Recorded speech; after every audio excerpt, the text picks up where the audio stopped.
Bonjour à tous, bienvenue. Nous avons quelques invités en studio ce dimanche. Kader Achirou, bonjour. Bonjour Nadège Dion. Prudence Koussouron, bonjour. Bonjour Nadège. Vous êtes le premier délégué à l'organisation à USAE. Nous parlerons donc de la fête qui se prépare ici. La fête est prévue pour avril prochain. Elias Dedravo est également avec nous. Mais avant, Hassani Bredis Michel, bonjour. Bonjour Nadège. Vous êtes le président de la commission restauration. Et puis, Elias Dedravo, comme je le disais, il est le président de la sous-commission sponsoring. Il est également avec nous. Bonjour. Bonjour madame. Bienvenue sur notre plateau. Kader Achirou. Merci à vous Nadège Dion. Bredis, bonjour. Bonjour Kader. Bonjour à vous Elias. Bonjour Kader. Prudence, bonjour. Bonjour Kader. Alors Prudence Koussouron, vous êtes le premier délégué à l'organisation de l'école supérieure d'administration, d'économie, de journalisme et des métiers de l'audiovisuel USAE. Donc dans quelques semaines, comme à l'accoutumée, l'école supérieure va célébrer une fois encore l'excellence à travers diverses activités. Alors dites-nous déjà de quoi s'agira-t-il? D'accord, merci monsieur Kader. Avant de commencer, d'abord je salue le plateau, je salue Madame Nadège pour l'idée que vous avez eu pour nous inviter pour développer un peu ce qui se prépare en coulisses. Pour répondre à votre question, justement, chaque année, les étudiants de USAE organisent une fête pour pouvoir se défouler, se détendre à travers plusieurs activités. Cette année, depuis l'année passée, les délégués ils ont eu l'idée de changer un peu l'idée de la fête, c'est-à-dire le concept de la fête. Sinon, avant, c'est que tout se fait à Cotonou ici. Nous organisons la fête à Cotonou ici, mais nous avons dit, et si on quittait Cotonou, voilà, pour pouvoir bien jouir de notre fête, que ça serait plus intéressant. Et jouir. Ça serait plus intéressant. Donc c'est pour cela que l'année passée, la première déléguée, Fiossi Raissa, elle a eu l'idée, on l'a accompagnée, ça a marché, le fondé, il a applaudi l'idée, il a dit. Au début, on avait eu l'idée de faire 2 jours. Mais il a dit, si nous faisons 3 jours à l'extérieur de Cotonou, ça serait intéressant. Donc, le fondé a approuvé l'idée. C'est comme ça que nous sommes partis pour la première édition à Crampopo. Cette année également... Donc, ça a été une réussite, la première édition? Bon, la première, je dirais... Ça a été une réussite, oui. Plus ça a marché d'un côté et de l'autre. Il y a eu quelques ratés, mais nous avons pris conscience de ça pour pouvoir améliorer cette année. Dans cette année, nous avons choisi encore aller à Crampopo, c'est pour ça que nous avons dit Crampopo Acte 2. Donc d'ici là, en tout cas, depuis notre élection à la tête de l'école en tant que représentant des étudiants, on a encore commencé déjà. Cette année, il y a beaucoup d'innovations pour pouvoir permettre pour que ce qu'on a eu, les ratés de l'année passée ne se répètent plus. Elias Dedravo, vous êtes le président de la sous-commission sponsoring, donc on va rejouer le match du côté de Grand Popo, mais on va dire que USAE, ce n'est pas que USAE Bedjoumende, puisqu'on est avec USAE à Pakpa et USAE Parakou. Parfaitement. USAE, c'est une famille et elle est constituée d'aussi bien de Bedjoumende, de Takpakpa que de Parakou. Cette année, l'innovation, c'est d'abord que cette fête-là soit un creuset pour l'harmonisation, je vais dire, ou bien la naissance de la solidarité entre les camarades. Donc, c'est pour ça que le fondé, qu'on salue au passage, a eu l'idée lumineuse, je dirais, de créer des sous-commissions pour accompagner les délégués dans leurs tâches. D'où ma sous-commission, la commission sponsoring. La commission sponsoring, la sous-commission sponsoring qui se charge en fait de mobiliser les ressources. Aussi bien à l'interne qu'à l'externe. Interne comment? En motivant les camarades à payer, en leur montrant les différents tableaux qui seront mis en œuvre ce jour-là, ou ces jours-là, si je peux me permettre de parler ainsi. Et en allant vers les partenaires externes pour obtenir du financement éventuellement. Et c'est pour ça qu'on va profiter pour remercier les partenaires de l'année dernière, comme Infinis et Palmeda, qui nous avaient accompagnés sur Campopo. Tout à fait. Alors, Bredis Jalal, vous êtes le président de la sous-commission restauration. Alors, à votre niveau, il sera question de quoi déjà? Bon, merci beaucoup. Bonjour à tous. Bonjour. À mon niveau, c'est plus restructuré un peu au niveau de la nourriture. Pourquoi? Parce que l'année dernière, on a eu des petits soucis concernant la nourriture parce que nous étions près de 500, donc c'était assez compliqué de pouvoir gérer tout le monde. Donc cette année, le fondé a eu l'idée lumineuse, comme disait Dedravo, de créer des sous-commissions permettant de faire en sorte que chaque pôle soit repris par quelqu'un d'autre. Vous voyez, pour ne pas centraliser la chose. On va dire qu'on a essayé de décentraliser. Donc de mon côté, ce sera juste m'assurer que tous ceux qui feront le déplacement le déplacement seront à l'aise pour manger. Bien manger. Voilà. Et du côté logistique, c'est plus dans la mesure où il faudra que tout soit carré, tout soit vraiment carré.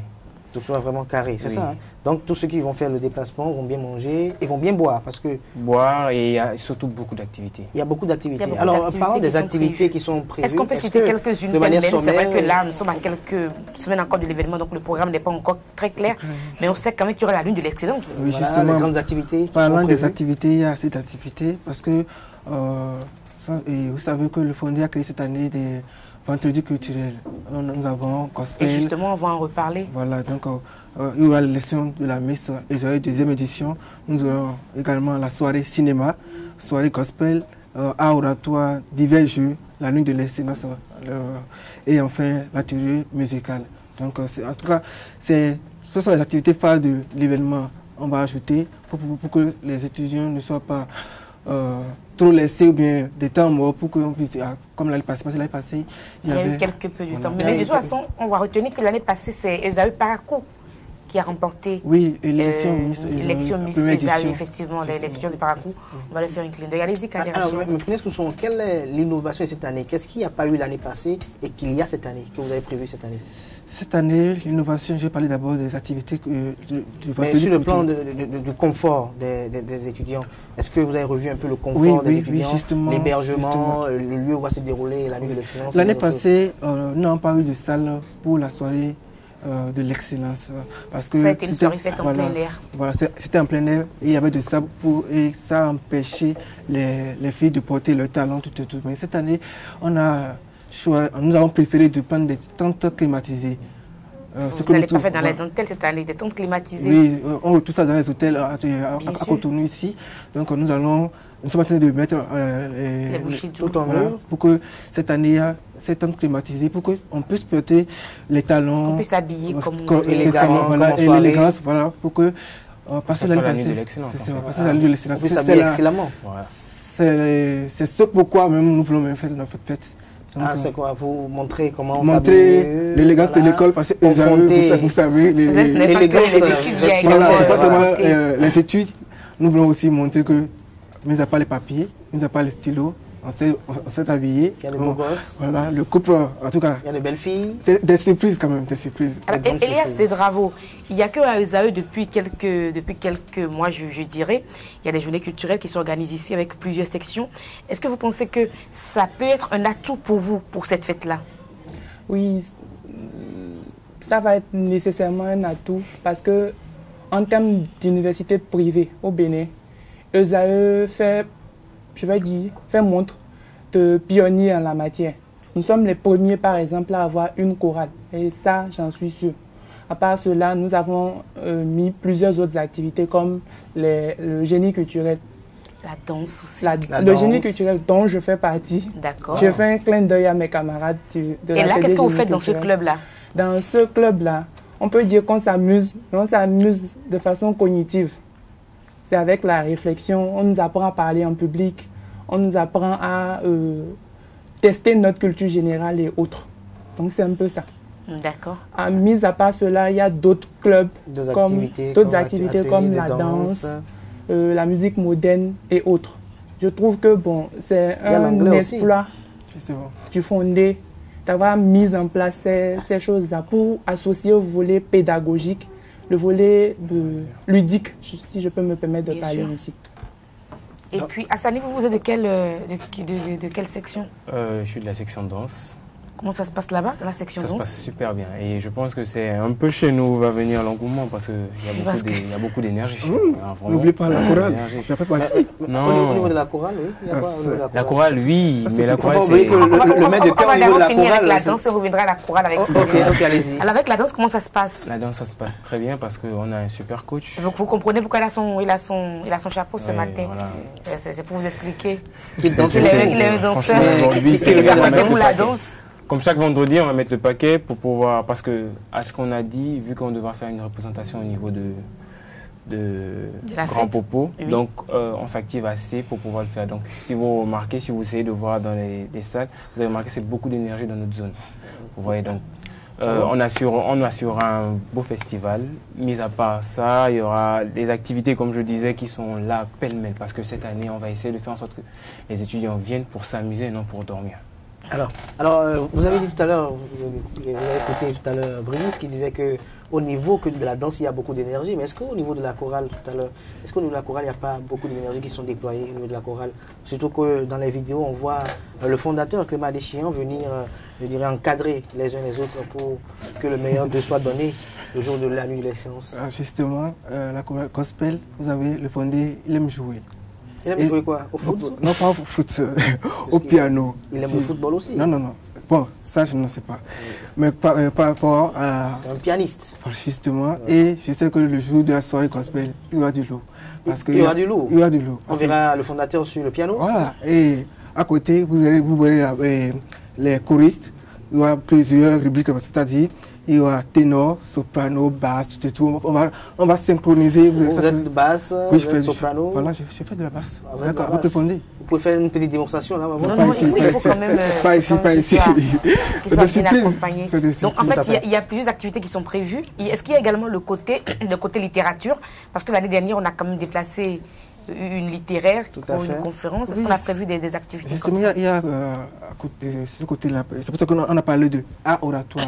Donc, il a souligné. D'accord, il a souligné quelques aspects. Donc, il y a beaucoup d'activités qui sont prévues, mais on va rappeler que ça va commencer par ici. Oui, ça commence quand est-ce que les dates sont précises et à Grand Popo, quel hôtel nous accueille? Justement, nous allons commencer le 12 avril, parce que c'est le 12 avril les congés. Donc, nous avons voulu commencer le 12, le soir du 12, c'est-à-dire dans la matinée, si nous finissons les cours, le soir on va revenir maintenant pour commencer peut-être une soirée ici où les étudiants vont venir danser, pour lancer maintenant la fête. Parce qu'après ça maintenant, le lundi, il y aura match entre Esaü Béjoué-Mendé et Esaü Apapa.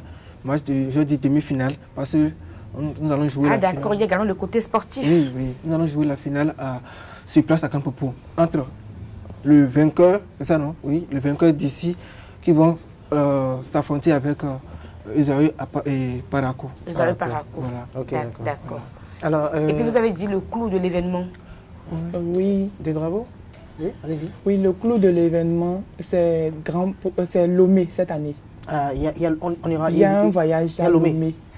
Le fondé nous a confié à nous, commission sponsoring, la tâche de trouver les ressources nécessaires pour que ce voyage-là puisse se faire, aussi bien en termes de transport, en termes de restauration, en termes de logistique. Vous allez à Lomé-Ville ou bien? On ne va pas à Lomé-Ville, on va à Gaudranfort. Je crois approximativement ça doit être 18 km de Grand Popo, un peu après la frontière, au Lodge. C'est un parc d'attractions assez intéressant. Oui, assez intéressant qui va permettre aux camarades de se défouler et pour avoir plus d'énergie pour le reste des activités pédagogiques après notre tour. Alors Brice, à ce niveau, vous avez prévu aussi tout mettre en œuvre pour restaurer convenablement les camarades? Oui. On a tout mis en œuvre. On est en train de travailler d'arrache-pied pour pouvoir faire en sorte que ça soit un travail réussi parce que l'année dernière, c'est nous-mêmes qui avons, on va dire que c'est nous qui avons critiqué ce qui s'est passé. Donc voilà, aujourd'hui on nous a mis sur le fait accompli, donc on est obligé de faire mieux que cette année, que l'année dernière. Donc on est là, on va travailler pour ça, nous sommes là. Par contre aujourd'hui, ce qu'on attend, c'est du soutien des étudiants en venant payer et des sponsors aussi. Et des sponsors pour pouvoir voir que bon voilà, c'est aussi une affaire de culture. Vous voyez, c'est aussi une affaire de culture. Donc, avec ça, je pense que nous sommes la première école à faire à chaque fois la nuit de l'excellence à l'extérieur. Oui, à l'extérieur de Cotonou, bien sûr. Donc, après là, c'est plus jouissif. Alors, des travaux, comment vous y prenez en matière de sponsoring? Comment vous y prenez depuis que vous avez reçu cette tâche? En matière de sponsoring, plusieurs actions sont menées jusque-là. Puisque les tâches de notre commission sont partagé? Double, je dirais. D'un côté, il y a la mobilisation des ressources à l'interne. Et ça, on a fait beaucoup de tournées déjà dans les classes. On est passé, on a parlé aux camarades. Et comme je le disais, bon, la mayonnaise commence à prendre. D'accord. C'est pourquoi je voudrais revenir sur le propos de Bridi, c'est demander aux camarades de soutenir l'événement. Parce qu'on se donne à fond pour que cet événement-là puisse être une réussite. il ne faudrait pas qu'ils se sentent, je vais dire, pas concernés par l'événement. Il faudrait qu'ils se donnent, qu'ils participent et qu'ils écoutent ce qu'on vient leur dire. Tout compte fait, on se bat pour leur intérêt. Donc ça, c'est ce qui concerne le volet mobilisation des ressources à l'interne. Mais concernant les sponsoring, le Fondé nous a mis à disposition des lettres de sponsoring que nous sommes déjà en train de distribuer dans des structures externes vers des personnes physiques, des hommes politiques, des opérateurs économiques et plein d'autres. Aussi bien bonne volonté qui approuve quand même l'émancipation de la jeunesse. Aussi bien à Cotonou qu'à Parakou. Alors, Prudence Koussouron, vous êtes premier délégué à l'organisation, vous êtes également étudiant à ESAE. Vous êtes en quelle année? Vous allez nous dire quel regard vous portez sur votre université? Je suis en 3e année de réalisation au métier de l'audiovisuel. Bon, qu'est-ce que je veux dire? ESAE, c'est une école qui nous apporte beaucoup de choses. Et je profite également pour dire un grand merci au fondateur, M. Adéchian Clément, qui ne ménage aucun effort pour soutenir ses étudiants dans le bienfait. Parce qu'on a dit, l'excellence a un nom. L'excellence, c'est la formation, vous voyez. Donc, je lui dis un grand merci. Alors, Elias Dedravo, vous êtes dans votre première année à l'école supérieure d'administration. De la sous-commission sponsoring. Alors, vous êtes dans la sous-commission. Quel regard vous portez sur en tant qu'étudiant cette école prestigieuse? Oui, je suis en 3e année de diplomatie et relations internationales ici. Et ayant fait l'ENAM, je trouve que M. Adéchian fait beaucoup d'efforts pour la formation de ses étudiants, puisque je constate depuis que je suis ici que nous avons pratiquement les mêmes professeurs que là-bas. Donc c'est une chose à encourager. Bon, je lui dirais bon vent simplement dans ce qu'il est en train de faire. Merci. Bridis. Michel Hassani. Oui. Jalal. Bon, je suis en 2e année de diplomatie et relations internationales. Et pour la structure ESAE... Donc on n'a pas de journaliste sur le plateau? Je suis assez fier. Je suis assez fier d'intégrer cette école parce que ce n'est pas juste l'immeuble. C'est pas juste l'immeuble parce que avoir le travail qui se fait ici en coulisses pour que nous puissions avoir, on va dire quoi, les meilleurs profs et surtout la meilleure formation, je dis aujourd'hui merci au Fondé. Je dis merci au Fondé parce que c'est pas juste parler, c'est pas juste dépenser une somme pour pouvoir mettre son enfant, pour pouvoir avoir des études supérieures. Non, c'est la qualité de l'étude. Et pour ça, je dis merci parce que je pense qu'on a le meilleur panel au Bénin concernant les professeurs. Donc, ça va de soi que l'excellence aura un nom, forcément. Parce que, ça a déjà un nom. Hein. Voilà. L'excellence a déjà un nom. Donc, moi, je dis merci et je suis fier d'être à ESAE.